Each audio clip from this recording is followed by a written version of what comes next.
sûr rappelé au moment du carême, pour signifier ce mouvement de conversion qui est le nôtre, depuis le mercredi des Cendres, ou en tout cas cette insistance de l'Église chaque année pour nous inviter à nous tourner vers Dieu. Alors la question qu'on peut se poser, c'est faut-il être un fils prodigue ? Voilà. Alors, chacun répondra, mais peut-être faut-il faire l'expérience de l'exil pour retrouver la patrie. Voilà. Alors, multiples sont ces expériences, me semble-t-il, mais je crois que si nous ne faisons pas l'expérience peut-être de perdre la foi, par exemple, ça peut arriver. Vous savez, dans un monastère, par exemple, s'il n'y a pas une crise pour le novice, c'est que quelque chose ne s'est pas transformé sur son chemin vers l'engagement à la profession solennelle. Ça peut être les crises conjugales, ça peut être les crises d'adolescence, je ne sais pas. Là, en tout cas, nous parlons de crise spirituelle. Et bien sûr, vous avez compris que la figure du Père renvoie à celle de Dieu. Mais que Jésus veut-il nous expliquer ? Il fait bon accueil aux pécheurs. Il mange avec eux. Alors évidemment, pour les docteurs de la loi, ou en tout cas ceux qui ont l'autorité religieuse, c'est signe d'impureté, quoi. Mais Jésus dit, vous le savez, puis c'est dans un autre passage de l'Écriture, il est venu non pas pour les justes, mais pour les pécheurs, et non pas pour les personnes en bonne santé, les bien portants, mais pour les malades. Et j'avais déjà commenté en disant que finalement, probablement, si nous ne sommes pas un peu pécheurs et un peu malades, peut-être que Dieu ne vient pas pour nous. Pour la simple raison que pour que nous puissions faire la conversion et nous tourner vers Dieu, il faut bien qu'il vous manque quelque chose. Et moi aussi. Mais peut-être que notre expérience finalement spirituelle aura été fondée. On a pu nous transmettre la foi dans notre jeunesse, je crois que c'est le cas de beaucoup d'entre nous. Mais il y a ce moment d'expérience personnelle où de fait, je me tourne moi-même vers Dieu, comme le fait le fils prodigue, il entre en lui-même, il prend conscience que quelque chose n'est pas ajusté. Il peine simplement parce qu'il n'est plus dans cet espace de communion, peut-être a-t-il compté sur ses propres forces, en tout cas c'est ce qui lui a fait demander son héritage à son père, mais il a fait l'expérience de la pauvreté, et qui est une expérience salutaire car elle lui a permis de prendre conscience qu'il était dans la maison du Père, et il revient. Alors évidemment, le Père, comment fait-il ? Vous savez qui est Dieu, nous ne savons pas bien, mais si ce n'est qu'il est tout de même celui qui toujours accueillera son enfant, bien-aimé, celui que nous sommes, parce que Dieu est amour, sans limite. Et la parabole est très claire, la seule limite qui fait que Dieu ne peut pas ouvrir les bras, c'est que vous ne revenez pas. Voilà. Le message est clair. Le fils aîné, oui, et puis vous connaissez, je l'ai rappelé hier soir à Seya, vous connaissez, ou pas d'ailleurs, mais j'ai dû sûrement déjà le dire dans une homélie, cette parabole qu'on utilise, qui n'est pas chrétienne, mais qui est dans le livre de préparation des enfants au sacrement du pardon. Et donc ce sont deux personnes qui sont en conflit.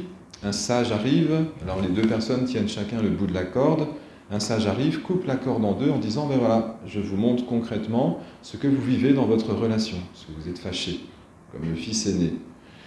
Et puis réconciliation, et le sage fait un nœud avec la corde. Et bien sûr, la corde est plus courte. Voilà, vous avez fait un nœud. Donc pour dire que sans la crise, peut-être sans l'épreuve de l'exil, vous savez que la Bible c'est que ça, les Hébreux font l'expérience de l'exil, c'est 40 ans dans le désert, ils font l'expérience de l'esclavage. Il y a toujours une situation première qui est celle où vous n'êtes pas tourné vers Dieu, et à un moment donné, un peuple ou une personne, parce que je crois que ces choses-là sont personnelles, reprend l'orientation. La ville sainte, celle où les fruits sont en abondance, nous a dit la première lecture. La traversée du désert est finie. Alors de fait, sans que nous éprouvions ce moment peut-être de solitude, d'isolement, de tristesse, je sais pas, chacun colorera à sa manière, nous ne faisons pas l'expérience d'un Dieu qui nous aime sans mesure et inconditionnellement depuis toujours, et pour toujours. Le fils aîné est mécontent, mais oui, parce qu'il n'est pas parti. Il pense qu'il a des droits sur Dieu, mais qui es-tu ? Voilà. Alors le Père, vous avez bien vu, il est accueillant, mais tout ce qui est à moi est à toi.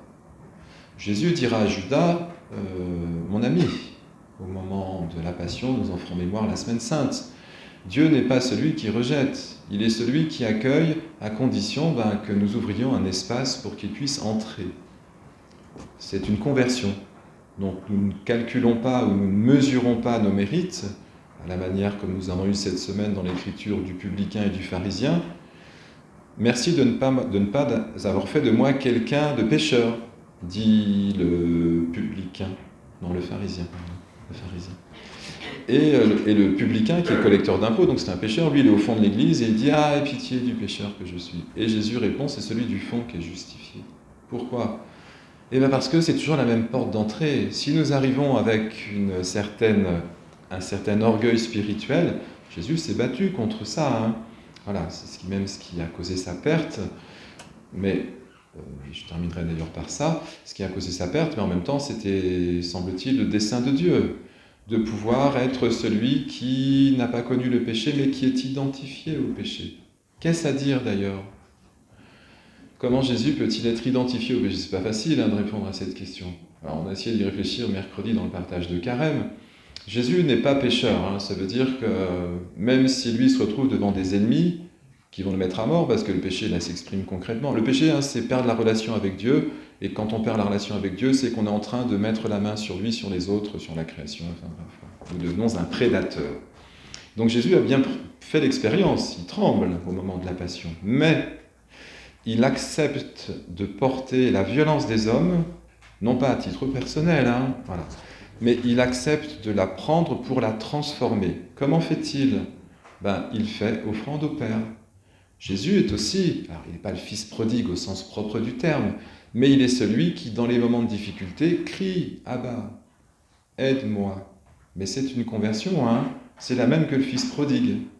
C'est toujours ce qui nous intéresse que nous comprenions, c'est que Dieu nous attend dans un mouvement où nous choisissons de nous tourner vers lui. Mais ça, c'est personnel.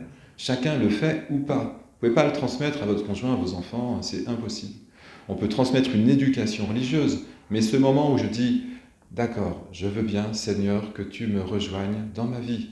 Et je sais que tu m'aimes, donc sans condition, je sais que tu m'accueilleras. » Le fils prodigue l'a fait, et de fait, il entre, comme toujours quand Dieu intervient, dans quelque chose au centuple.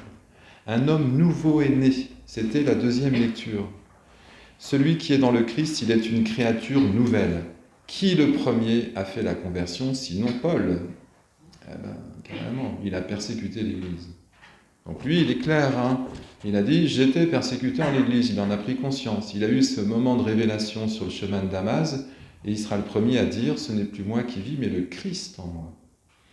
Voilà, alors je crois que c'est bien de réentendre ces textes-là pour nous rappeler qu'il ne s'agit pas de nous justifier ou de nous auto-justifier, puisque saint Paul, ce sera le mot de conclusion, dit bien à la fin de son épître aux Corinthiens, nous avons donc le Christ a porté le péché, nous lèverons les yeux vers celui qui a été transpercé, dira l'Écriture, voilà, pour regarder le mouvement qu'il fait. Il regarde le Père, donc en le regardant, nous regardons le Père, pour retrouver la relation par une conversion. Si nous faisons ainsi, nous devenons justes de la justice même de Dieu. Nul n'est juste si Dieu ne l'a justifié, nul n'est saint si Dieu ne l'a sanctifié. Amen.